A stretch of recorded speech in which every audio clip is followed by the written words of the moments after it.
അസ്സലാമു അലൈക്കും വറഹ്മത്തുള്ളാഹി വബറകാതുഹു. അൽഹംദുലില്ലാഹ് വസ്സലാത്തു വസ്സലാമു അലാ അഷ്റഫി റസൂലില്ലാഹ് വഅലാ ആലിഹി വസ്വഹ്ബിഹി അജ്മഈൻ. അമ്മാ ബഅദ്. അല്ലാഹു സുബ്ഹാനഹു വതആല നമ്മുടെ ഈ മജ്ലിസിനെ നമ്മിൽ നിന്നും സ്വീകരിക്കുമാറാകട്ടെ. ആദ്യമായി നമ്മുടെ മജ്ലിസ് കാണുന്ന ആളുകൾ നമ്മുടെ ചാനൽ സബ്സ്ക്രൈബ് ചെയ്തതിന്റെ ശേഷം ഇൻഷാ അല്ലാഹ് മറ്റുള്ളവരിലേക്ക് എത്തിക്കുക. നിത്യജീവിതത്തിൽ നമുക്ക് ഉപകരിക്കുന്ന ഒരുപാട് അമലുകളാണ് ഇൻഷാ അല്ലാഹ് ഈ മജ്ലിസിലൂടെ നമ്മൾ പറഞ്ഞുകൊണ്ടിരിക്കുന്നത്. അതനുസരിച്ച് അമല് ചെയ്യാൻ അല്ലാഹു നമുക്ക് തൗഫീഖ് നൽകുമാറാകട്ടെ. 313 തവണ ഈ ദിക്റിനെ ചൊല്ലി അല്ലാഹുവിനോട് എന്ത് ചോദിച്ചു കഴിഞ്ഞാലും അതിന് അല്ലാഹു സുബ്ഹാനഹു വ തആല വളരെ പെട്ടെന്ന് നമുക്ക് ഉത്തരം നൽകും.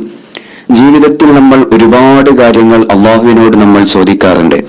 നമുക്ക് എന്തെങ്കിലും അല്ലാഹുവിനോട് ചോദിക്കാനുണ്ടെങ്കിൽ ഈ ദിക്റിനെ 313 തവണ ചൊല്ലിയിട്ട് നമ്മൾ അല്ലാഹുവിനോട് ആത്മാർത്ഥമായി ദുആ ചെയ്യുക. അല്ലാഹു നമ്മുടെ എല്ലാ വിഷമങ്ങളും പ്രയാസങ്ങളും മാറ്റിത്തരും. നമ്മൾ അനുഭവിക്കുന്ന നമ്മുടെ ഖൽബിന്റെ വേദനകൾ മാറിക്കിട്ടാൻ വേണ്ടി, കടങ്ങളാൽ ബുദ്ധിമുട്ടുന്ന ഒരുപാട് ആളുകളുണ്ട്. കടങ്ങൾ വീടി കിട്ടാൻ വേണ്ടി, നല്ല ഇസ്സത്തുള്ളൊരു ജീവിതം നമുക്ക് ലഭിക്കാൻ വേണ്ടി. കടങ്ങൾ ഉണ്ടെങ്കിൽ ഒരിക്കലും നമുക്ക് ഇസ്സത്തുള്ളൊരു ജീവിതം ലഭിക്കൂല. നമ്മുടെ അഭിമാനം നഷ്ടപ്പെടും, നമ്മുടെ സമാധാനം നഷ്ടപ്പെടും. ഇങ്ങനെ കടങ്ങൾ കൊണ്ട് പ്രയാസപ്പെടുമ്പോൾ അതിൽ ഒരുപാട് വിഷയങ്ങൾ വരും. വീടില്ലാതെ വിഷമിക്കുന്ന ഒരുപാട് ആളുകളുണ്ട്.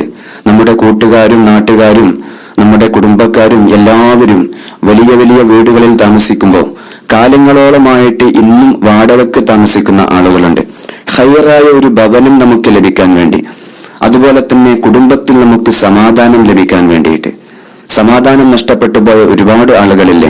കുടുംബത്തിൽ സമാധാനം ലഭിക്കാന്, അതുപോലെ വീട്ടിൽ നിരന്തരം ഉണ്ടായിക്കൊണ്ടിരിക്കുന്ന പ്രയാസങ്ങളും ബുദ്ധിമുട്ടുകളും ഇതെല്ലാം മാറിക്കിട്ടാൻ വേണ്ടി ബദരീങ്ങളെ അനുസ്മരിക്കുന്ന ഈ സമയത്ത് ഈ ദിക്റിനെ 313 തവണ നമ്മൾ ചൊല്ലിയിട്ട് അള്ളാഹുവിനോട് നമ്മൾ തേടുക. നമ്മുടെ എല്ലാ വിഷമങ്ങളും അള്ളാഹു മാറ്റിത്തരും. മഹത്തുക്കളായ ബദരീങ്ങൾ ബദർ യുദ്ധത്തിലേക്ക് പോയത് പരിശുദ്ധമായ യാ ഹയ്യു യാ ഖയ്യൂം എന്ന ഈ ജലാലത്തിന്റെ ഇസ്മിനെ ഉച്ചരിച്ചുകൊണ്ടാണ്. അതുകൊണ്ട് തന്നെ അവർക്ക് വലിയ വിജയം അള്ളാഹു നേടിക്കൊടുത്തു. മലക്കുകളെ ഇറക്കി അള്ളാഹുവിന്റെ സഹായം ലഭിച്ചു. അള്ളാഹുവെ, പാപികളായ സാധുക്കളായ ഞങ്ങൾക്ക് പരിശുദ്ധമായ ഈ ബദരീങ്ങളെ അനുസ്മരിക്കുന്ന സമയത്ത് ഞങ്ങളുടെ എല്ലാ വിഷമങ്ങൾക്കും പ്രയാസങ്ങൾക്കും നീ പരിഹാരം നൽകണേ അല്ലാഹ്. നബി സല്ലല്ലാഹു അലൈഹി വസല്ലം തങ്ങൾ പറയുന്നു, ഈ ദിക്റിനെ ആരെങ്കിലും ചൊല്ലിയിട്ട് ദുആ ചെയ്താൽ അവന്റെ ദുആക്ക് ഇജാബത്തുണ്ട്. ഏതാണ് ആ ദിക്ർ?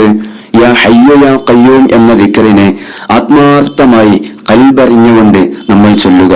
നമ്മുടെ എല്ലാ വിഷമങ്ങളും പ്രയാസങ്ങളും അല്ലാഹു മാറ്റിത്തരും. 313 തവണയാണ് നമ്മൾ ഈ ദിക്റിനെ ചൊല്ലേണ്ടത്.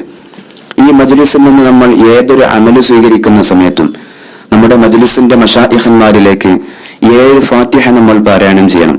നമ്മുടെ അല്ലാഹു സ്വീകരിക്കുമാറാകട്ടെ. ഈ അമല് കൊണ്ട് നമ്മുടെ എല്ലാ വിഷമങ്ങളും അല്ലാഹു പരിഹരിച്ചു തരട്ടെ ഇൻഷാ അല്ലാഹ്.